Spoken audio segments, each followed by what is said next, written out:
Sabihin mo lang sa akin na kapag kailangan mo ng gamot, ha?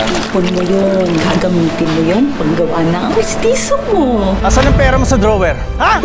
Ha? Ano ba? Saan? Tigilan mo yung anak mo! Hans, baka naman pwedeng ilakad mo ko sa boss mo. Hindi mo ba pwedeng gawan muna ng paraan niyang ngipin mo? Ay! Huwag mo papayaran mo yan! Alis! Naghahanap din kasi ako ng servidora. Baka gusto mo sa akin ka na magtrabaho. Ma'am, sir, may free iced tea po kami. Dito na po kayo kumain. Ito yung sinahag ko ng 2 kinsenas katapusan. Sa'yo yan, ha?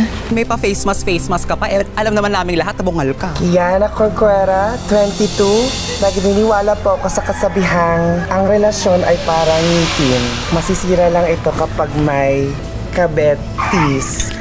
Sorry, okay ka lang ba? Okay lang ako. Di kita nakilala, Kiana. Akala mo naman kung sino nang pinagpala sa babaeng lahat. No, babe.